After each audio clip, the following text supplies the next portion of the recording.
अस्सलामुअलैकुम। प्रोग्राम खबर और तज्ज़िया में खुशामदीद। मैं सना कहवान। प्रोग्राम में मेरे साथ मुज़म्मिल सरवरदी साहब। मुज़म्मिल साहब बहुत शुक्रिया। नाज़रीन, प्रोग्राम का आगाज़ आइनी बेंच के 18 मुकदमात की समात के साथ, जो कि मुकम्मल कर ली गई, लेकिन 15 जो समातें हैं, जो केसेस हैं, उन्हें खारिज भी कर दिया गया और 3 पर समात को मुलतवी कर दिया गया। इस पर भी बात और साथ ही साथ बात बिलावल भुट्टो ज़रदारी के हवाले से, जिन्होंने एक बार फिर से हुकूमत से नाराज़गी का इजहार कर दिया है और इस दफ़ा जो मामला है वो PSDP का है। मुज़म्मिल साहब, सबसे पहले तो आइनी बेंचेस की बात कर लेते हैं। काजी फाइज ईसा की जान छोड़ दें, आइनी बेंच ने साबिक चीफ जस्टिस के खिलाफ दरख्वास्त खारिज कर दी। ये दरख्वास्त थी उनकी chief justice Balochistan high court बनने की। जब इफ्तिखार चौधरी साहब चीफ जस्टिस बने थे, अदलिया बहाल हुई थी, PCO जज निकाले थे, तब काजी फाइज ईसा को बलूचिस्तान हाई कोर्ट में लगाया गया था। वहाँ कोई जज नहीं था, वो अकेले थे, तो वो चीफ जस्टिस हो गए। अब आप देखें कितना पुराना केस था। उसके बाद वो सुप्रीम कोर्ट आए, फिर वो चीफ जस्टिस बने पाकिस्तान, फिर वो रिटायर हो गए। ये केस पेंडिंग था। ये क्लासिक एग्जांपल है कि सुप्रीम कोर्ट में जो 60,000 के फिगर है, उसमें इन्फ्रक्चुअस लिटिगेशन कितनी है, गैर ज़रूरी लिटिगेशन कितनी है। मतलब आरिफ अलवी की बतौर सदर तैनाती के खिलाफ केस, आरिफ अलवी सदर पून के चले भी गए, लगाया नहीं गया। इसी तरह सरकारी अफसरों की गैर मुल्कियों से शादी पर पाबंदी का केस, फजूल केस, एक पेशी का केस था, ठीक है ना। तो और भी बहुत से ऐसे फजूल केसेस में जी आज पढ़ के आया कि देखें सुप्रीम कोर्ट में कैसे केसेस दायर किए जाते हैं और इन केसेस को सुप्रीम कोर्ट फिर पेंडिंग रखता है, तो हम कहते हैं 60,000 केस पेंडिंग है। लेकिन अब मुसीबत ये थी कि इतने फजूल केस हैं कि सुप्रीम कोर्ट में लग भी नहीं पा रहे थे और पेंडिंग की लिस्ट में भी आ रहे थे। तो कम से कम आईनी बेंच बनने थे इनका कि ये महीने में ये बैकलॉग तो सारा खत्म हो जाएगा ना। इतने फजूल केस थे, मैं आज देख कर हैरान रह गया और मैंने सोचा किसी ने ये भी दायर किए हुए थे और ये अब तक पेंडिंग चल रहे थे। तो बहरहाल आईनी बेंच के काम करने थे, ये एक चीज़ तो सामने आई। माहौलियाती आलूदगी का केस उन्होंने मुलतवी किया और सब जगह मांगा, वो ठीक है। हाँ, लेकिन उसके अलावा बाकी तो बहुत सब आम इंतखाबात 2024 को रीशेड्यूल करने की दरख्वास्त 8 फरवरी डेट आई, उन्होंने कहा नहीं मार्च में कराए जाए। इंतखाबात हो गए, 8 फरवरी की डेट थी, उसके बाद वो सब आगे हम निकल आए। अब मेरा मतलब वो भी पेंडिंग चल रहा था। ये सब केसेस वैसे ही खत्म हो जाने चाहिए। जिन्होंने दायर किए हैं ना, उनको 10-10 लाख रुपए जुर्माना होना चाहिए था। एवं किसी अभी तो फिलहाल 3 केसेस में जुर्माना टोटल 7,000। मतलब अदालत का टाइम जाया करना है, टैक्स पेयर्स के पैसे जाया करने हैं। लेकिन असल मसला तो हम देखेंगे जब आईनी बेंच में 26वीं आईनी तरमीम का केस लगेगा और मखसूस नशिस्तों वाला केस लगेगा। ये 2 अहम केस हैं जिन पर कौम की नजर है।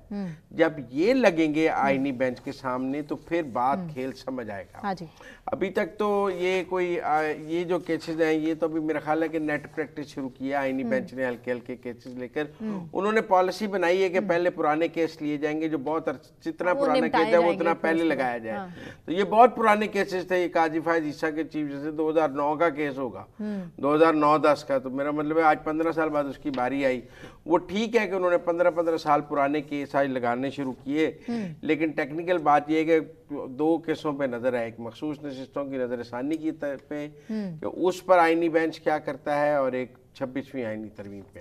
एक और बड़ा इंटरेस्टिंग केस था, आईनी बेंच ने गैर मुल्की खवातीन से पाकिस्तानियों की शादियों पर पाबंदी की जो दरख्वास्त सरकारी अफसरान की, उन्होंने कहा हम कैसे लगा सकते हैं, आपकी मर्जी, आप जिससे मर्जी शादी करें। 20,000 जुर्माना भी किया, 20,000 जुर्माना, 20,000 जुर्माना के ये कोई केस है कि जी सरकारी अफसरों को गैर मुल्कियों से शादी करने से मना किया जाए? किसी आपका जाती मामला है, आप जिससे चाहे शादी करें, अहले किताब से करें, गैर मुस्लिम से करें, जिससे मर्जी करें। दीन ने इजाजत दी, कानून ने इजाजत दी।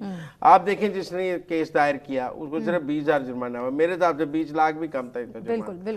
इस किस्म की गैर जरूरी लिटिगेशन ने पाकिस्तान के अदालती निजाम को तबाह किया है।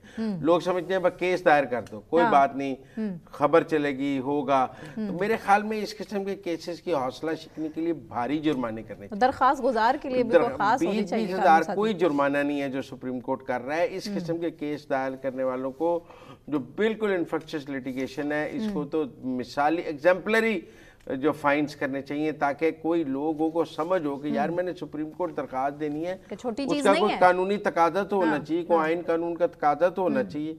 मेरा मतलब है मैं बगैर आईनी जो दिल चाह आपने दरखास्त दे दिया, पैसे का ज़िया, जजिस के वक्त का ज़िया, तो इसलिए मेरे ख्याल में ये इस किस्म की दरखास्तों में हम तो आईनी बेंच से कहेंगे कि 20,000 कोई जुर्माना नहीं है, आप जुर्माने की रकम बढ़ाएं ताकि लोग सोच समझ कर केसेस दायर करें। मेरा मतलब है इस किस्म के जो फजूल केसेस आपके सामने आते हैं तो आप जुर्माने की रकम को बढ़ाएं। इतने कम जुर्माने से लोगों की हौसला शिकनी नहीं होगी। अगर इतने कम जुर्माने में सुप्रीम कोर्ट का केस अगर एक हेयरिंग मिल जाती है, खबर बन जाती है, सब कुछ हो जाता है, टॉक शोज में डिस्कशन हो जाती है, तो 20,000 रुपये कोई ज़्यादा रकम नहीं है। तो मेरे ख्याल में सुप्रीम कोर्ट को जुर्माने की रकम को रिव्यू करना चाहिए और इस किस्म के जुर्माने जो है ना, जुर्माना होता है एग्जाम्पलरी पनिशमेंट, ताकि दोबारा कोई ऐसा जुर्म ना करे। जुर्माने की बेसिक मंतक कानून में ये है कि फाइन शुड बी एग्जाम्पलरी, ताकि कोई और ये ना करे उस जुर्माने के खौफ से। तो 20,000 जुर्माने के खौफ से तो केस नहीं ना रुकेंगे, आपको एग्जाम्पलरी पनिशमेंट्स देनी चाहिए, एग्जाम्पलरी फाइन्स करने चाहिए, ताकि ऐसी लिटिगेशंस का रास्ता रुक सके। बेशक। बिलावल भुट्टो जरदारी भी जो है बड़े नाराज दिखाई दे रहे हैं हुकूमत से, पहले सुन लेते हैं कि वो क्या कह रहे हैं, उस पर बात करें। जहाँ हमारा जो मुस्लिम लीग का और पाकिस्तान पीपल्स पार्टी का मुआहिदा हुआ उसका खिलाफ वर्जी हो रहा है। हमने उस एग्रीमेंट में तय किया कि जो चारों सूबों का PSDP है वो हम पाकिस्तान पीपल्स पार्टी और मुस्लिम लीग मिलके बनाएंगे, और ये जो मंसूबा है इसका अप्रूवल तब हुआ था जब मैं मसरूफ था 26th अमेंडमेंट का जदोजहद कर रहा था। पीठ पीछे इसको अप्रूवल दिया गया, वो भी मेरे पार्टी के मेंबरान के साथ ऑन द रिकॉर्ड एतराज़ात के बावजूद। नाउ जैसे आप कह रहे हैं इस मंसूबे के लिए कंसेंसस मौजूद नहीं है, जिस तरीके से हुकूमत आगे बढ़ रहे हैं वो तो इस पर कंसेंसस नामुमकिन होता जा रहा है। आईनी तरमीम में मसरूफ था कि पीछे से जो ये नहरों के हवाले से उन्होंने कहा है कि जो मंजूरी है इस हवाले से दे दी गई, जो कि हमें अब काबिल कबूल नहीं है। नहीं, टेक्निकली मैं समझता हूँ कि PSDP की बात कर रहे हैं, तरक्याती मंसूबों की बात कर रहे हैं, तमाम तरक्याती मंसूबों की बात कर रहे हैं, और उनका ये मौक़िफ़ है कि पीपल्स पार्टी और नून लीग के दरमियान ये मुआहिदा है कि जो तरक्याती बजट है वो मिलकर बनाया जाएगा। और ये बजट के वक्त भी ये तनाज़ा सामने आया था, फिर उसके बाद इसको अमेंड करने के लिए अब भी ये तनाज़ा सामने आया है। तो टेक्निकली तहरीक पीपल्स पार्टी का ये मौक़िफ़ है कि जो तरक्याती बजट है उस पर उनका कंट्रोल होना चाहिए, हुकूमत पर उनका कंट्रोल हो या ना हो, लेकिन तरक्याती बजट पर उनका कंट्रोल ज़रूर होना चाहिए।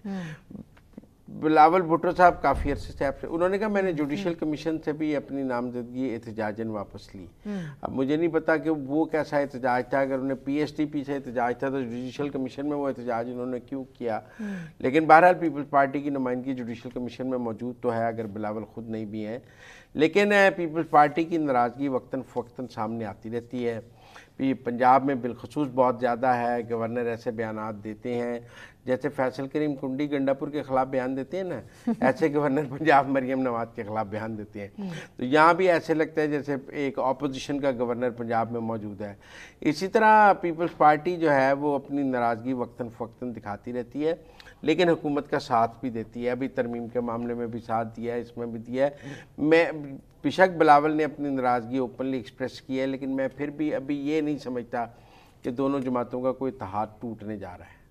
हाँ, ये तो नाराज़गी है, मैनेज हो जाएगी, बैठ के बात हो नाराज होती है, बार बार मना लिया जाता है, वो प्रेशर बिल्ड करते हैं, गवर्नमेंट प्रेशर लेती है, बात हो जाती है। तो मेरे ख्याल में ऐसी बात नहीं है। आगे 24 नवंबर की तारीख है, उस एहतजाज के वक्त फिर हम सबको इकट्ठे देखेंगे। और 24 नवंबर के हवाले से मैं आपको बताऊं, गवर्नमेंट की भी बहुत तैयारी है। हाँ जी, और ऐसा नहीं है कि कोई फ्री हैंड दिया जाएगा। पिछली दफ़ा खंदक खोदी थी, इस दफ़ा क्या कर रहे हैं? अंदर की खबर। इस दफ़ा मुझे नहीं लगता पंजाब से तो कोई मूवमेंट करने दी जाएगी, और KP से जो आना है उनको डी चौक पहुंचने दिया जाएगा। एक स्ट्रेटजी है कि उन्हें डी चौक पहुंचने दिया जाए। अगर तो 5-7 हज़ार 10 हज़ार लोग हुए तो उनको डी चौक पहुंचने दिया जाएगा। अगर कोई बहुत ज़्यादा तादाद हुई तो रोकने की कोशिश की जाएगी, लेकिन अगर धरना दिया गया तो वहाँ कोई फैसिलिटीज़ नहीं पहुँचने दी जाएंगी। खाना, बाथरूम समेत गवर्नमेंट किसी किस्म की कोई फैसिलिटी सेंटर इस धरने के लिए नहीं खोलेगी। जैसे 2014 के धरने के लिए एक फैसिलिटी सेंटर हमने देख लिया था ना, खाने आ रहे हैं, चाय आ रहे हैं, नाश्ते आ रहे हैं, ये वो सब कुछ नहीं हो सकेगा। लगा तो उनका ख्याल है कि अगर किसी ने बैठने की कोशिश भी की तो शायद एक दिन से ज़्यादा ना बैठ सके, क्योंकि बेसिक नेसेसिटीज़ ऑफ लाइफ जब वहाँ पे मौजूद ना हो तो आपके लिए बैठना मुश्किल हो जाता है। फिर वो कॉर्डन ऑफ करने की बात है कि जो निकल जाए वो आने ना दो, जो आ जाए उसे निकलने ना दो वाली बात है। करके रखेंगे, जो पहले भी था। करके रखेंगे ताकि धरना नाकाम हो जाए, लेकिन पंजाब से किसी को जाने नहीं देंगे। लेकिन पीटीआई का टारगेट 1 लाख लोग है। जो बानी पीटीआई ने टारगेट दिया है वो 1 लाख लोगों का टारगेट है। उन्होंने कहा है मुझे डी चौक में 1 लाख लोग चाहिए। अगर 1 लाख लोग आप लोग ना लाए तो मैं किसी को पार्टी में रहने नहीं दूंगा, सबकी छुट्टी करा दूंगा। कमेटी के जो नाम है वो रिवील नहीं किए गए। उसमें उमर यूब, शिबली फराज वगैरह होंगे जिन्होंने गवर्नमेंट से बात करनी है, उठाए ना लिए गंडापुर वगैरह नहीं कोई उठाना, जिनको उठाने वो मेन लीडरशिप को उन्होंने डिटेंशन ऑर्डर आ जानी है, गिरफ्तारी आ जानी है। अब गंडापुर का बेसिक कॉज ये है, वो कहते हैं मुझे अकेले को मरवा देते हैं, सब गायब हो जाते हैं। ना उमर यूब होते हैं, ना कोई और होता है, ना शेर अब्दुल साहब कहते हैं मैं सवाबी भी लेट हो गया था, वो लाहौर भी नहीं पहुंचे थे, कहीं भी नहीं पहुंचे, तो वो सवाबी भी लेट हो गए थे, इसलिए तकरीर नहीं कर सके। तो गंडापुर का तो ये मौकफ ही है कि आप मुझे केले को मरवा के सारे गायब हो जाते हैं, उमर यूब हरीपुर से नहीं निकलते, तो लिहाजा हमाद अजहर साहब भी गायब रहे, हमाद अजहर साहब या असलम इकबाल साहब, पंजाब की सारी लीडरशिप गायब है। लेकिन हम ये 24 नवंबर वाली पे ब्रेक के बाद अमीर अब्बास साहब से लंबी गुफ्तगू करते हैं इसके ऊपर, ताकि पता लग सके तहरीक इंसाफ की तैयारी क्या है। और दूसरी तरफ लेकिन हुकूमत की तैयारी आपने बताई नहीं कि अंदर की खबर क्या है? तैयारी तो जी रोकने की है, नो फ्री कंटेनर्स लग जाएंगे सब। देखिए गंडापुर के जुलूस को आने के रास्ता दिया जाएगा, यानी ये एक और तैयारी है। पंजाब से किसी को नहीं आने दिया जाएगा, लाहौर के रास्ते बंद हो जाएंगे, पंजाब सारा बंद हो जाएगा। कब से? 22-23 से ही डिटेंशन ऑर्डर्स, गिरफ्तारियां आपको पहले ही नजर आनी शुरू हो लोग सुन लें जिन्होंने पहले आ जाएंगी, जो केपी चले गए हैं वहाँ केपी के साथ वो अगर अकेले आना चाहते हैं। अब देखे ना कल बुशरा बीबी ने इजलास पंजाब वालों का बुलाया ही है, वो इजलास भी पेशावर में बुलाया, अभी लाहौर बुलाएं, पहले तो लाहौर तो इजलास हो ही नहीं सकता, लाहौर करके दिखाए ना इजलास, पेशावर में इजलास करने का फायदा, वो एक MP यहाँ से 10 बंदे नहीं लेके जा सकता। ठीक है, ब्रेक के बाद यहीं से हम कंटिन्यू करेंगे, एहतजाज की बात जरूर करेंगे। एक ब्रेक के बाद हमारे साथ रहिए।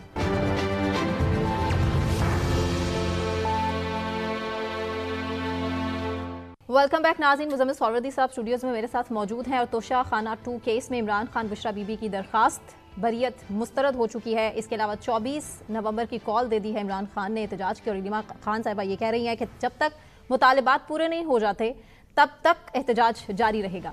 इसी पर बात करेंगे। सीनियर सहाफ़ी अमीर अब्बास ने हमें ज्वाइन किया। Amir, thank you so much for joining us. Ali Amin Gandapur भी इस टाइम बज़िद हैं और कह रहे हैं कि अपना हक जब तक वापस नहीं मिल जाता वापस नहीं जाएंगे।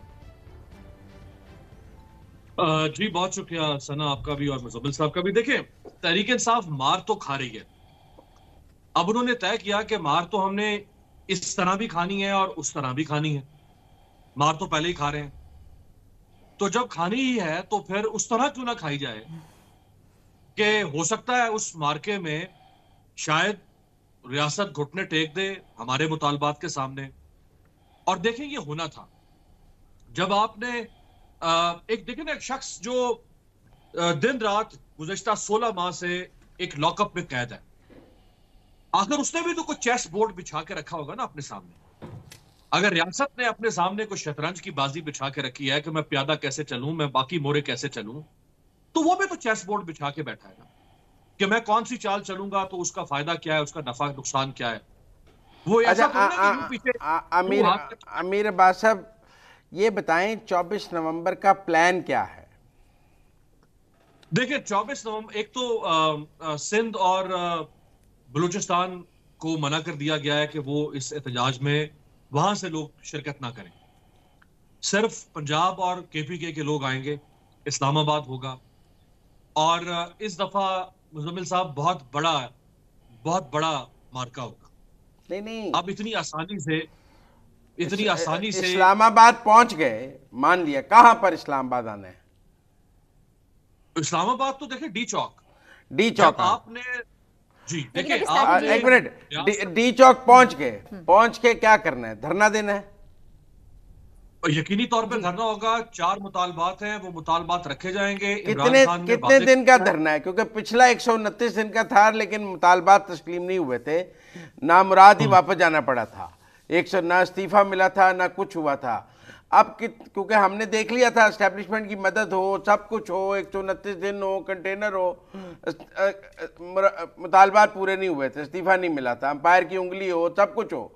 अब के कितने दिन का प्लान है कि मुतालबात पूरे हो जाएंगे, बातचीत हो जाएगी, क्या कितने दिन बैठ रहे हैं?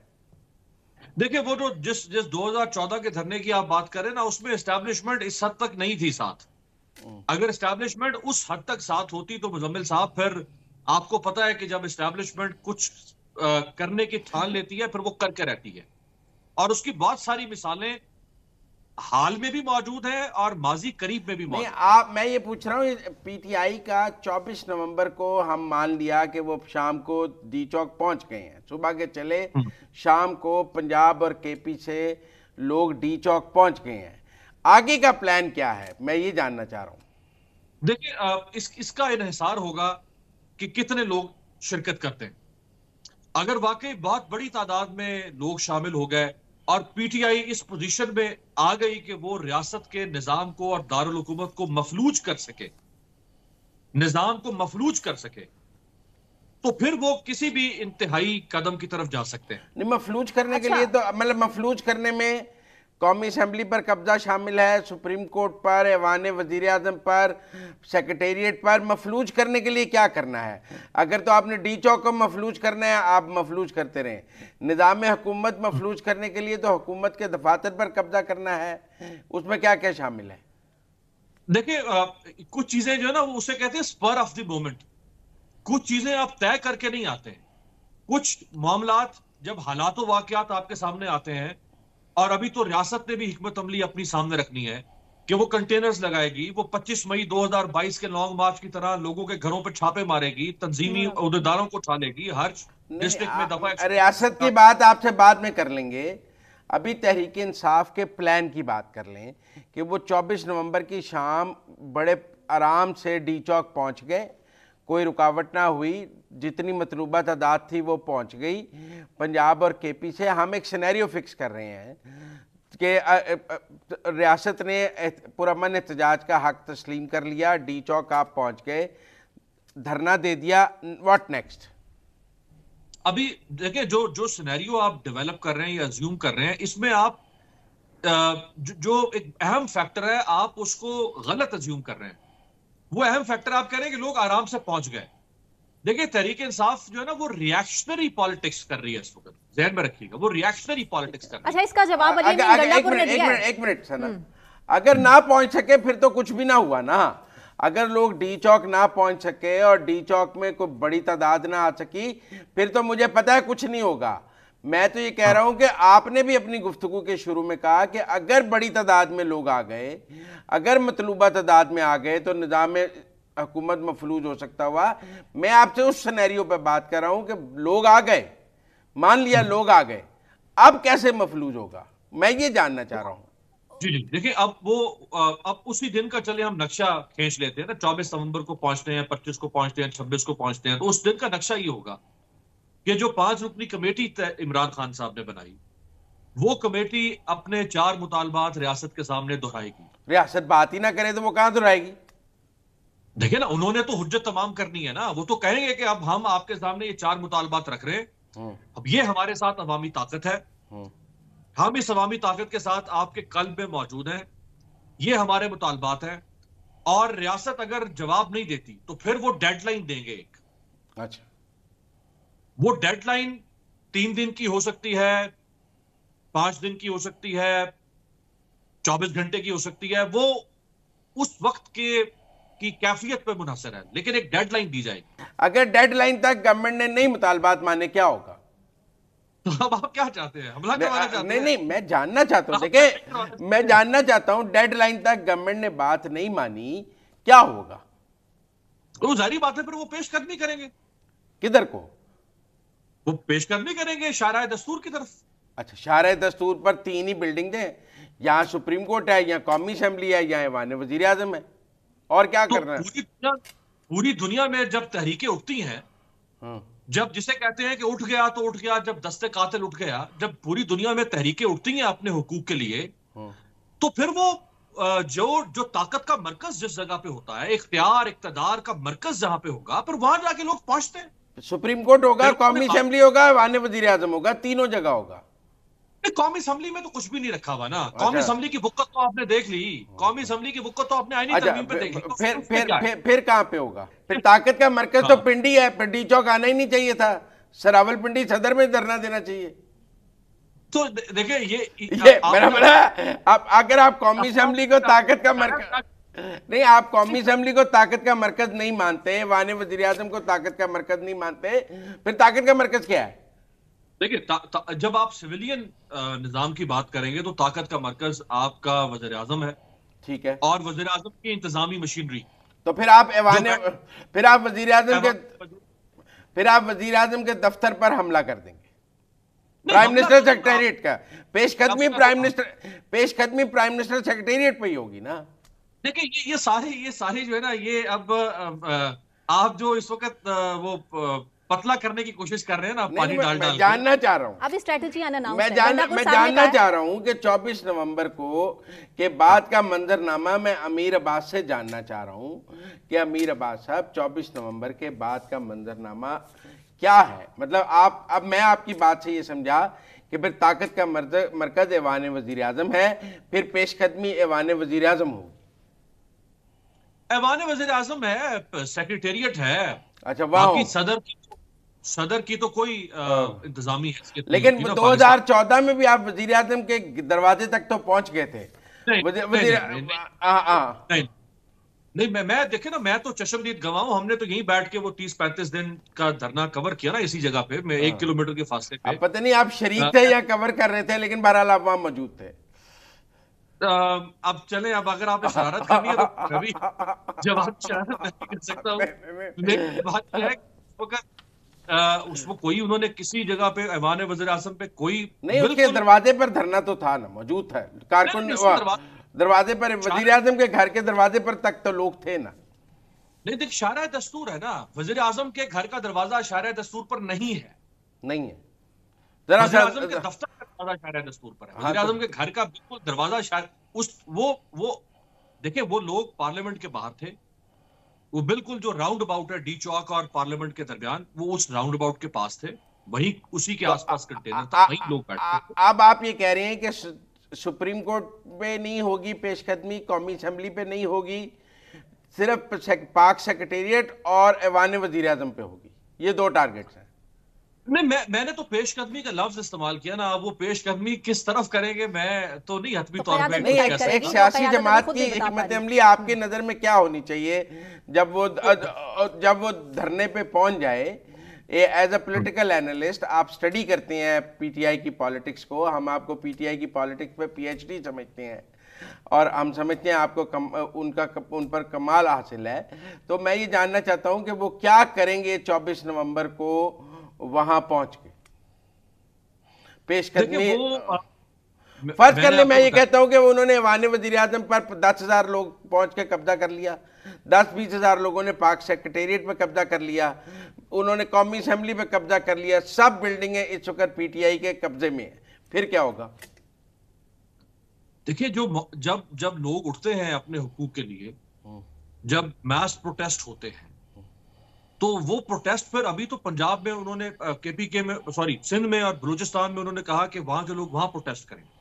हो सकता है वहां लोग पहिया जाम हड़ताल करते हैं, सुपर हाईवे पे बैठ जाएं, इधर सी पैक रूट पे लोग बैठ जाएं। वो तो देखिए ना, ये तो मुख्तलिफ तरह की उनकी स्ट्रेटेजीज होगी। वो सारा रिवील तो नहीं करेंगे ना, उनके पास प्लान ए होगा, प्लान बी होगा। अगर वो ये कह रहे हैं कि ये डू एंड डाई का मरला है, ये फाइनल कॉल है, तो फाइनल कॉल में फिर आपने रियासत के आसाब को तोड़ना है ना। ठीक, आपने रियासत को उसकी ताकत जो है उसके साथ आप टकराने जा रहे हैं। अच्छा, ये जो बुशरा बीबी ने पंजाब के एमपीएस को कल बुलाया इजलास के लिए पेशावर में, आपको लगता है ये पंजाब के एमपीएस बंदे निकाल लेंगे पंजाब के लिए, पंजाब से? जी, बिल्कुल निकाल सकते हैं, बिल्कुल निकाल सकते हैं। देखिए, इस वक्त आप इमरान खान, इस वक्त अनडाउटेडली मुजम्मिल साहब, आप तो किसी सूरत में तस्लीम नहीं कर सकते, लेकिन इमरान खान इस वक्त पाकिस्तान में वाहिद सिंबल ऑफ रेजिस्टेंस है। वो इस वक्त पाकिस्तान में पंजाब असेंबली की क़यादत ने इससे पहले एहतजाज में कुछ नहीं किया। अमीर, ये चीज तो हम डिनाई नहीं कर सकते, हमेशा गायब रही है एहतजाज में। नहीं, उसकी वजह यह है कि इससे पहले जो एहतजाज होते थे वो सिर्फ न्यूसेंस वैल्यू के लिए होते थे। उसमें से किसी भी एहतजाज को ये नहीं कहा गया था कि ये कोई हतमी एहतजाज है या इसमें पूरे मुल्क ने शिरकत करनी है या ये। अमीर अब्बास साहब, मैं तो नहीं मानता ये फाइनल कॉल है, क्योंकि किसी सियासी जमात की कोई कॉल फाइनल नहीं हो सकती, क्योंकि उसके बाद सियासत खत्म तो नहीं हो जानी। मतलब ठीक है ना, मतलब इसके बाद अगर नाकामी हो जाती है, अहदाफ हासिल नहीं होते हैं, तो क्या तहरीक इंसाफ सियासत खत्म कर देगी? फाइनल कॉल का तो ये मतलब हुआ कि इसके बाद हम सियासत नहीं करेंगे। सियासत करेंगे तो अगली कॉल भी हो सकती है। फाइनल कॉल का नहीं, फाइनल कॉल का मतलब यह है कि वो जो एक उन्होंने सिलसिला शुरू किया खान की रिहाई के लिए एहतजाज का और जलसों का, जिससे उनको मतलूबा नताइज हासिल नहीं हो सके, बल्कि हर जलसे और हर एहतजाज को रोकने के लिए रियासत ने फस्तायत की। फिर उस जलसे और एहतजाज के बाद फस्तायत की, केपी के हाउस पे हमला कर दिया, बाबर्दी लोग दाखिल हुए, चीफ मिनिस्टर 3.5-4 करोड़ आवाम के मुंतखब वज़ीर आला की गाड़ी को तोड़ा गया, वहां उसके एनेक्सी में जाके घुसे, वहां तोड़ा गया, पाकिस्तान की पार्लियामेंट के अंदर घुसे। पाकिस्तान की तारीख में पहला अनोखा वाकया हुआ कि पार्लियामेंट के अंदर जाके वहां से मैं आप देखें, मैं इस मामले पर आपसे आज डायलॉग नहीं करने बैठा। मैं तो 24 नवंबर पर डायलॉग करने के लिए आपके साथ बैठा हूं और ख़बर जानना चाह रहा था अमीर अब्बास से कि ताकि नाजरीन तक हम 24 नवंबर की खबर दे सकें कि 24 नवंबर अभी तक जो अमीर अब्बास ने हमें ख़बर दी है वो ये है कि अगर अच्छा अमीर अब्बास, ये मतलूबा तादाद 1 लाख है, 2 लाख है, 50,000 है, 30,000 है? क्योंकि आपने कहा अगर मतलूबा तादाद में, क्या मतलूबा तादाद बेंचमार्क है? देखिए, मतलूबा तादाद का मतलब ये होता है कि आप अभी बांग्लादेश में देखें, बांग्लादेश में जब शेख हसीना वाजिद की हुकूमत का तख्ता उल्टा 5 अगस्त को, तो 4 लाख लोग, सिर्फ 4 लाख हैं, यानी सिर्फ 4 लाख लोग, 4 लाख लोग, सिर्फ 18 करोड़ की आबादी में से सिर्फ 4 लाख लोग निकले, जो कि 1% भी नहीं बना। आपका 4 लाख का टारगेट है, 2 लाख का है, 1 लाख? 4 लाख का को टारगेट मैं क्या कह सकता हूँ कि वो कितना टारगेट नहीं, मतलब आप समझे ना, अभी तक तो तहरीक इंसाफ 50,000 बंदा भी कहीं नहीं शो कर सकी। मतलब आपने खुद कहा कि वो जलसे अच्छे नहीं हुए, सवाबी वाले का भी हमने देख लिया, बाकी भी देख लिए। मैं ये कह रहा हूँ का मतलूबा तादाद क्या है, 24 नवंबर का टारगेट क्या है? अगर आपने हुकूमत और रियासत और स्टेटस को के मौकिफ की तायीद करते, मैं तो आपकी बात रिवर्स करके सुन लीजिएगा, खुद से इंटरप्रिटेशन करनी है तो उसका तो कोई, आपने खुद कहा जलसे अच्छे नहीं हुए, आपने कहा जलसे अच्छे नहीं हुए। मैंने आपसे नहीं कहा, मैंने आपसे कहा चूंकि सना का सवाल ये था कि पंजाब के एमपीएस पहले लोगों को नहीं निकाल सके, तो मैंने आपसे कहा कि वो उस वक्त ये स्ट्रेटजी थी नहीं। अच्छा नहीं, अब मतलूबा तादाद क्या है मैं जानना चाहता हूं कि मतलूबा तादाद एक मुनासिब तादाद क्या है? मुनासिब की तारीफ बता देना, ये तो वक्त बताएगा। अगर आप देखें ना, वो डिपेंड करता है कि आप इसको अगर तो वो वाकई समझते हैं कि हमने इसको फाइनल कॉल बनाना है, अगर वो इसको फाइनल कॉल बनाएंगे तो उनको जारी बात है 1.5-2 लाख 2.5 लाख आदमी तो निकालना पड़ेगा ना। अगर वो रियासत को, मतलब आप समझते हैं 1 लाख से ऊपर लोग होंगे तो फाइनल कॉल की शक्ल बनेगी, 1 लाख से नीचे फाइनल कॉल की शक्ल नहीं बनती। 1.5 लाख अगर आपने असाब को शल करना है, अगर आप रियासत के असाब को शल करना है, अगर आपने मुतालबात मंजूर करवाने हैं, क्योंकि आपके मुकाबले पे जो निजाम खड़ा हुआ है वो निजाम इंतहाई ठीक निजाम। अच्छा, मैं एक और सवाल आपसे करना चाहता था अमीर।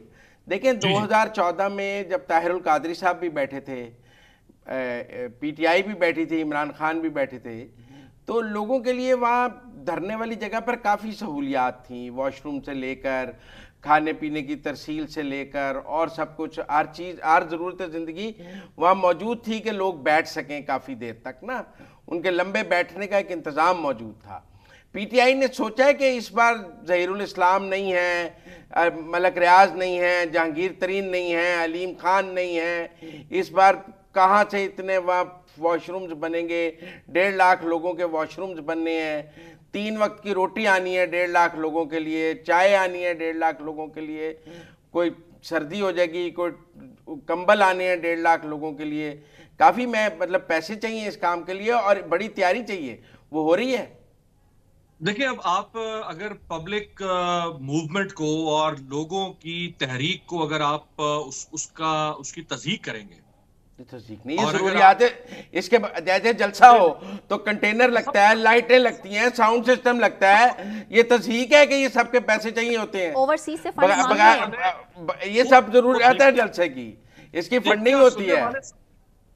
वो हमें देखने और सुनने वालों को समझ में आ रहा है कि आपके सवाल के पीछे मकसद क्या है? नहीं, मैं जानना चाह लोगों की तहरीक में उसके मजे ले कि आप नहीं, मैं तस्दीक करना चाहते हैं। मैं ये कह रहा हूँ 1.5 लाख लोग आ गए तो उनकी सब चीजों का सिस्टम मौजूद है। वो जाहिर बात है, देखें ना, जब लोग निकलते हैं तो उनके लिए वसाइल तो तहरीकें सरमाए के बगैर तो कामयाब नहीं होती। और इमरान खान ने खुद डोनेशन की कॉल दी है। उन्होंने ओवरसीज पाकिस्तानियों से कहा है कि आप इसके लिए फंड रेजिंग करें, डोनेट करें। इससे पहले भी जो इनकी तहरीकें चली हैं उसमें जलसों में डोनेशन नहीं होती क्या? ये जब 21 अक्टूबर को नवाज शरीफ ने जलसा किया जो लाहौर में, जो जिसके लिए आपने पूरी तरह सरतोड़ कोशिश की, उसमें कोई 1 अरब रुपया खर्च हुआ था, तो कहीं से आया था ना 1 अरब। मेरे पास तो फंड्स की डिटेल नहीं है, आपके पास होगी, मेरे पास तो नहीं है। मेरे पास डिटेल है, चलिए बिल्कुल डिटेल है। यहीं से करेंगे, ब्रेक लेते हैं। पैसे लगते हैं, सरमाया होता है, वो यहाँ पे भी होगा, जाहिर बात है। सामान नहीं, पर सरमाए के बाद इतना अरेंजमेंट करने के लिए भी एक इंफ्रास्ट्रक्चर होना चाहिए, एक फैसिलिटेशन होनी चाहिए। 1.5 लाख लोगों के लिए कोई 20,000 वॉशरूम तो बनाएंगे आप? ये कोई तबलीगी जमात का इस्तेमा नहीं होगा। हाँ, लोगों ने वॉशरूम तो जाना है। ये कोई शादी हॉल नहीं, वहां पे आपने को मार्की नहीं सेट करनी है कि जिसके लिए आप जिस किस्म के इंतजाम आप करवा रहे हैं। इज्तिमा चाहे तबलीगी जमात का हो चाहे तहरीक इंसाफ का हो, अगर आपने 1 लाख लोगों को दिन रात बिठाना है, लंबा धरना देना है, डेडलाइन देनी है, तो आपको उनके वॉशरूम्स, खाने पीने का इंतज़ाम करना पड़ेगा, चाहे वो नमाज़ें पढ़ने आए हैं चाहे वो नमाज़ें बख्शवाने आए हैं। दोनों कामों के लिए वो ज़रूरियात तो सेम ही है ना। तो मेरा मतलब है इसमें ये क्या कंपैरिजन आप कहते हैं कि जी वो तबलीगी जमात वाला हाल नहीं होगा, बाथरूम तो 20,000 बनाने ही पड़ जाएंगे ना यार।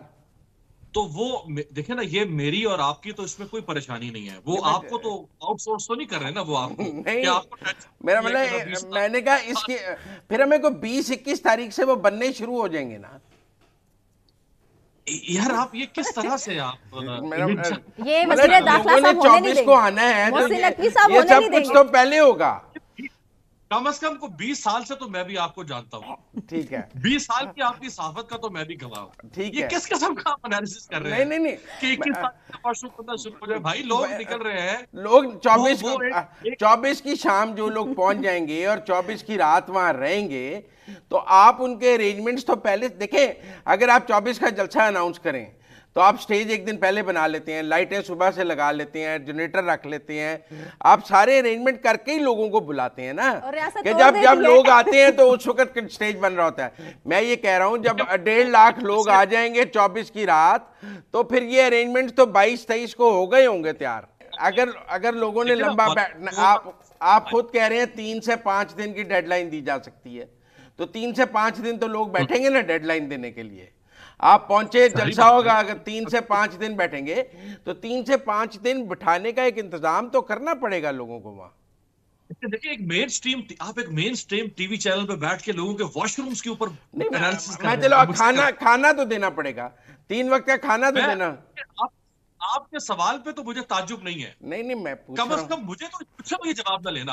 आपका सवाल तो ऐसा होता है, उसमें वही नहीं है कि आप ऐसा सवाल कर सकते हैं। नहीं, मुझसे तो जवाब ना लेना। यार बुनियादी इंसानियत जरूरियात का सवाल कर रहा हूँ मैं, कोई इनह्यूमन सवाल नहीं कर रहा है कि जब भी आप कहीं लोगों को बिठाने का बंदोबस्त करते हैं, आप कहते हैं धरना देंगे, तो वो जो मेजबान है, जो पार्टी ये अरेंज कर रही होती है, वो बुनियादी चीजें वहाँ अवेलेबल करती है ताकि लोग आके वहां बैठ सकें और वो लोग वहां रह सकें। आप मेरी बात समझे आपको तो इसलिए मैं आपसे पूछ रहा हूं कि ये सब अरेंजमेंट्स हमें कब से नजर आ जाएंगे डी चौक में? देखिए, मुझे ये बताएं कि सारा का सारा, अब आप बोलने नहीं देंगे ना, मसला ये कि आप फिर बीच में इंटरप्ट कर देते हैं। सारा का सारा गजा इस वक्त कारपेट बॉम्बिंग करके मस्मार हुआ पड़ा है, झुक नहीं रहे गजा के लोग इसराइल के सामने। अब आप जैसे तज्जियाकार अगर होंगे, वो सवाल करेंगे यार ये गजा के लोग वॉशरूम क्या कर रहे होंगे इस वक्त, बिल्डिंग तो सारी मस्मार हो चुकी हुई है। और भाई उनके जज्बों को देखो, उनकी कॉज को देखो, उनकी स्ट्रगल को देखो, वो जो कुर्बानियां दे रहे हैं उन कुर्बानियों को देखो। आप लेके बैठ गए गजा के लोग वॉशरूम कैसे कर रहे होंगे? अच्छा, खाना तो दे रहे होंगे। Humanitarian add. 15 लोग निकले 2003 की इराक वॉर के खिलाफ यूरोप में, 15 लाख लोग। जब बुश ने और टोनी ब्लेयर ने 2003 में रखा 15 लाख लोग। आप जैसे लोग बैठ के तजिया कर उस जमाने में वो कह रहे होंगे ये 15 लाख लोग वैसे ये वॉशरूम कहां करते होंगे, इनके लिए देगे कहां से पक के आती होंगी। 70-80 लाख लोग अच्छा, मेरा बात देखें, मैंने आपको इंटरप्ट नहीं किया, एक मिनट, तो मैंने आपको इंटरप्ट नहीं किया। देखें, पहली बात तो ये कि ओ भाई, इनकलाब चीन में 5000 मील से ज्यादा सफर तय किया माओ जे तुंग ने। आप जैसे लोग सब सोच रहे होंगे कि यार ये वॉशरूम कहां करते होंगे भाई। नहीं, इसलिए मैं बताता हूं क्यों। एक तो तहरीक इंसाफ के कारकुनान को फलस्तीनी है नहीं, एक तो तहरीक इंसाफ के कारकुनान को इराकी नहीं है, एक तहरीक इंसाफ के कारकुनान को मौजे तंग के पैरोकार नहीं है। 5 स्टार लोग हैं ये सारे, हम इनको जानते हैं आपसे ज़्यादा। मेरा मतलब है कि पराडो और वो जो थे वो लैंड क्रूजर्स और पराडो में आए हुए एहतजाज नहीं थे जिनमें तहरीक इंसाफ के लीडर बैठ के आएंगे और लोग पैदल हों और वो अपनी 5 स्टार गाड़ियों में होंगे। वहाँ लीडर भी पैदल चल रहा होता था। सवाल ये, मेरा मतलब आप जितना मर्जी इसको कंपैरिजन कर लें फ़लस्तीन से, मैं नहीं करने लगा, क्योंकि अगर आप फ़लस्तीनी हैं तो फिर जो गवर्नमेंट है वो इसराइल हो गई, यहूदी हो गई, तो ये कंपैरिजन ठीक नहीं है ना, ये कंपैरिजन गलत कंपैरिजन है। आप मेरी बात समझे, अगर आप ये कंपैरिजन गलत कंपैरिजन है और आप गलत कंपैरिजन कर रहे हैं। मैंने कंपैरिजन भाई कॉज का किया है। नहीं, कॉज होती है तो कॉज भी गलत कॉज का कंपैरिजन किया है। मैं ये देखिए, फिर मैं आपसे सिर्फ ये जानना चाह रहा हूं कि वाकई को 8-10 दिन बैठने के इंतजामात होंगे या नहीं, इतना तो जानना चाह रहा था। मुझे लगा कोई इंतजामात नहीं। अगर आप जो कह रहे हैं कि ये जो 5 स्टार के ये सारे वर्कर्स हैं और ये तो नहीं चल सकते, लीडर्स अगर आपको कैंसर ज़दा 75 साल की पिछले 16-17 महीनों से पड़ी हुई जेल में डॉक्टर यास्मीन राशिद नजर नहीं आती है, अगर आपको साबिक गवर्नर पंजाब जिसको हथकड़ियां बांध के लाके, जैसे वो मोस्ट वांटेड टेररिस्ट है, उसको प्रिजन वैन में डाल के लाया जाता है, अगर आपको वो नजर नहीं आता, अगर आपको सिटिंग सेनेटर एजाज चौधरी 70 साल का बूढ़ा आदमी, मियां महमूद रशीद ऑपोजिशन लीडर रहा, अगर आपको उनकी कुर्बानियां नजर नहीं आती हैं, अगर आपको खुद 9 महीने तक इमरान खान की बीवी को सिर्फ इमरान खान की बीवी होने की वजह से अडाला जेल में उसको डाल के रखा, अगर आपको वो नजर नहीं आ रहा, अगर आपको सनम जावेद जैसी ये गुमनाम सी खवातीन जिनको 13 थानों में शहरों में फिराया गया और वो फिर भी नहीं टूट रहे, अगर आपको इनमें से किसी की कुर्बानी नजर नहीं आती, इनमें से किसी की इस्तकामत नजर नहीं आती, अगर आपको इनमें से किसी का जज्बा नजर नहीं आता, लोगों के ऊपर कैसे कैसे घिनौने मुकदमात कायम किए गए, कोई अमीर अब्बास साहब नहीं आता, नहीं, ये सब आपको 5 स्टार नजर आते हैं। 5 स्टार नजर आते हैं इसलिए कि मुझे ये नजर आता है कि यास्मीन राशिद और उनकी जो तारीख है ना, उस पर कोई लीडर मौजूद नहीं होता, कोई कारकुन मौजूद नहीं होता, वो डंप कर दिए गए हैं जिन लोगों के आपने नाम लिए ना। एक मिनट, बात पूरी सुनना, अब आप बात काटेंगे नहीं, अब आप बात काटेंगे नहीं, अब एक मिनट, नहीं, कोई मजम्मत नहीं कर रहे। उनके ऊपर रियासत ने 9 मई के केस बनाए हैं और वो कोर कमांडर के घर के बाहर मौजूद थे, वो जाए वकुआ पे मौजूद थे, उनको वहां नहीं जाना चाहिए। मुराद रास मौजूद नहीं था, नहीं, उनको वहां मौजूद नहीं होना चाहिए था। मुझे नहीं पता मौजूद था या नहीं था, ये मौजूद थे, इनका ये भी बेल ले लें। एक मिनट, आपका जो सारा मुकदमा ये है कि मुराद रास को भी पकड़ लें या यास्मीन राशिद को छोड़ दें, ये मुकदमा है ना आपका? नहीं, आपका ये मुकदमा है, आप रियासत से इस पर बात कर लें। मेरा ये मुकदमा है कि 9 मई के किसी मुल्जिम को भी नहीं छोड़ना चाहिए। अच्छा, मुझे अब ये लग रहा है अमीर अब्बास साहब आपसे सारी गुफ्तगू करके कि तहरीक इंसाफ ने एक और 9 मई की तैयारी कर ली। ये रियासत के दफातरों पर हमले करेंगे, निज़ाम हुकूमत मफलूज करने की कोशिश करेंगे, ये एक और 9 मई करेंगे और एक और सियासी दहशतगर्दी करेंगे। मुझे आपसे सारी गुफ्तगू करके ये नजर आया है। अगर आप ये कहते ना, अगर आप मुझे ये कहते, नहीं, एक मिनट, नहीं, छोड़ें आप, मैं बात करता हूं। अगर आप ये कहते कि ये लोग पुरअमन वहां बैठेंगे जब तक कि इनके मुतालबात ना माने जाएं, आप कह रहे हैं कि अगर नहीं माने जाएंगे तो हम कब्जा पेश कदमी करेंगे, तो फिर मेरा मतलब हम यरगमाल बनाएंगे, हम माशरा करेंगे, हम कब्जा करेंगे, तो फिर वो सियासी दहशतगर्दी है, वो पुरअमन एहतजाज नहीं है। मैं यही जानना चाह रहा था कि 24 नवंबर को पुरअमन एहतजाज है, मुझे आपसे गुफ्तगू के बाद लगा कि ये पुरअमन एहतजाज नहीं है, इसमें एक दहशतगर्दी का अंसर मौजूद है। मैंने तो नहीं, जब पेशकदमी है, निज़ाम हुकूमत मफलूज करना है, दफ्तरों पे कब्जे करने हैं, तो फिर वो पुरअमन एहतजाज तो नहीं है ना। आपने कहा आप क्या उधर ब्रुनाई दारुसलाम से पाकिस्तान में आज आए हैं? आपको नहीं पता कि भैया हड़ताल क्या हुआ करती थी पाकिस्तान की तारीख में? नहीं, शटर डाउन हड़तालें क्या हुआ करती थी, वो क्यों होती थी? क्या आप निज़ाम को जाम कर रहे हैं ना? नहीं, देखिए, शटर डाउन हड़ताल और चीज है, दफ्तरों पे कब्जे, कोर कमांडर के घर को आग लगाना और चीज है, वजीर आजम के दफ्तर पे कब्जा करना और चीज है। अच्छा, मेरी बात दर्द तो यही तो आपकी तर्जुमानी आपको समझ नहीं, मेरे लिए इंपॉर्टेंट है, मेरे लिए इंपॉर्टेंट है। आ गया मेरे लिए 24 नवंबर नहीं, मेरे लिए इंपॉर्टेंट है कोर कमांडर का घर भी, और मेरे लिए वजीर आजम का दफ्तर भी इंपॉर्टेंट है। जो सियासी जमात उन पर कब्जा करने की, उन पर धावा बोलने की बात करेगा, मैं उसको सियासी जमात नहीं मानता। नहीं है, नहीं, आपके लिए और जमहूरियत इंपॉर्टेंट नहीं है सर। फॉर्म आपके लिए डिग्निटी ऑफ लाइफ इंपॉर्टेंट नहीं है, फंडामेंटल राइट्स इंपॉर्टेंट नहीं है। मेरे लिए इंपॉर्टेंट है, लेकिन मैंने इस मुल्क में आमरीत के खिलाफ भी तहरीकें देखी हैं। मैंने इस मुल्क में 2018 के खिलाफ भी धांधली की तहरीक देखी है। 2018 में एक प्राइम मिनिस्टर धांधली से आके इस मुल्क में बैठ गया था, उसके खिलाफ भी तहरीक देखी है। वो भी RTS बैठ के आया था, तब ना कोर कमांडर के घर पे हमला था, ना धरने थे, मुल्क को चलने दिया गया था। इसीलिए मुझे फर्क पता है।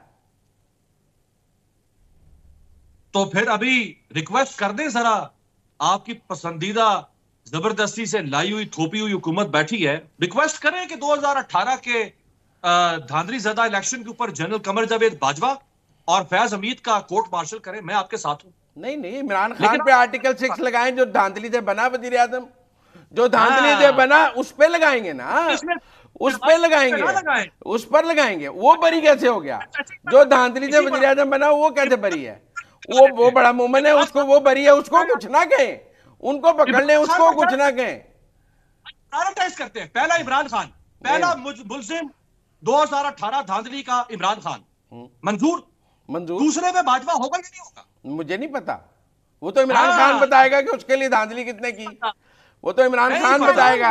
वो लेना नाम, इमरान खान को चाहिए, इमरान खान को चाहिए इकबाली बयान दे कि मेरे लिए धांधली इन लोगों ने की, मेरा धांधली का मंसूबा इन लोगों ने बनाया, फिर हम मानेंगे। वो बताए उसके लिए किस किस ने की है, वो बताए कि उसके लिए किस किस ने की है। पिछले 5 साल से नवाज शरीफ ने बयानिया बनाया कि 2018 का इलेक्शन बाजवा ने चोरी किया। आपकी लीडरशिप 5 साल से कौम को बेवकूफ बना रही है। आप 5 साल बाजवे को बाप कहते रहे, आप भी तो बेवकूफ बनाते रहे, जमहूरियत का चैंपियन कहते रहे। आप भी बाजवे को आप कहते हो बाप की तरह है, फिर मैंने बोला आपने कहा उसको, फिर आपका बाप आप गलत बाप हो गया, हम क्या करें? बाप कहते रहे। बाजवा को जमहूरियत का चैंपियन क्या, मैं लानत भेजता हूं उन पे। इमरान खान ने कहा, इमरान खान में भी लानत अगर उसने कहा, इमरान खान ने कहा, शहरियार अफरीदी ने कहा, अली मोहम्मद खान ने कहा, शाह महमूद कुरैशी ने कहा, सब ने कहा, फवाद चौधरी ने कहा, सब ने कहा, फारूक हबीब ने कहा, मुराद सईद ने कहा, सब ने कहा। यार किसी बात पे आप रुकेंगे भी या नहीं? मैं कह रहा हूं एक ने कहा, सब ने कहा। फलाने का इशू यह है कि 2018 का इलेक्शन चोरी हुआ। आप मानते हैं चोरी हुआ? यार हुआ कि नहीं हुआ? आप मानते हैं चोरी हुआ? मैं कह रहा हूं हुआ। अच्छा, बस बात खत्म हो। पीटीआई ये मानती है RTS नून लीग को जिताने के लिए बिठाया गया। हाँ। अब कहां जाएंगे? बात करते हुए आपको जो है ना, आपको पता नहीं क्या मसला हो जाता है। फैज हमीद और इमरान खान का इकट्ठा कोर्ट मार्शल होना चाहिए। मैं इस बात के हक में हूं कि फैज हमीद और इमरान खान का इकट्ठा कोर्ट मार्शल होना चाहिए। मैं इस बात के भाई, वो बताएंगे कि देखें, वो बताएंगे कि बाजवा की इंस्ट्रक्शन थी या नहीं थी, मुझे क्या पता। नवाज शरीफ को सजा किसने दिलवाई 2017 में? किसने दिलवाई? इमरान खान ने दिलवाई या नहीं दिलवाई? इमरान खान ने दिलवाई। हाँ, जो कोर्ट गया, जो कह रहा था, आसिफ सईद खोसा ने मुझे फोन किया कि आप जरा केस लेकर यहाँ आ जाएं, जिसने कहा मुझे सुप्रीम कोर्ट के जज ने फोन किया कि आप आ जाएं, मैं इसको नाअहल कर देता हूं, ये इमरान खान का इंटरव्यू है, उसने ऑन एयर कहा ये बात। कहीं के नहीं गई, उसने कहीं के नहीं गई कि मुझे आसिफ सईद खोचा का फोन आया कि आप केस लेके मेरे पास आ जाए, मैं आपका मसला हल कर देता हूं। ये इमरान खान का बयान है, ये इमरान खान का बयान नहीं है, ये इमरान खान का बयान है। मैं तो समझता था, अगरचे मुझे जो 2.5 साल से जो आप कर रहे हैं, मैं तो समझता था कि आप में चले कुछ ना कुछ तो डेमोक्रेसी बाकी होगी, पूरी डेमोक्रेसी, पूरी डेमोक्रेसी। यानी आपकी जुबान पे रिटायर्ड का नाम लेते हुए भी आपके पर चल रहे हैं जमहूरियत।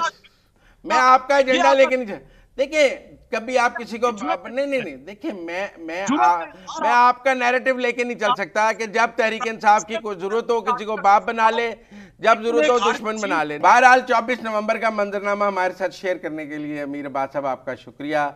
बहरहाल रियासत को पता लग गया होगा कि उसने क्या करना है, क्योंकि जो मंजरनामा अमीर अब्बास ने खींचा है यकीनन उसके सदेबाब के लिए रियासत में कोई ना कोई इक़दाम करेगी।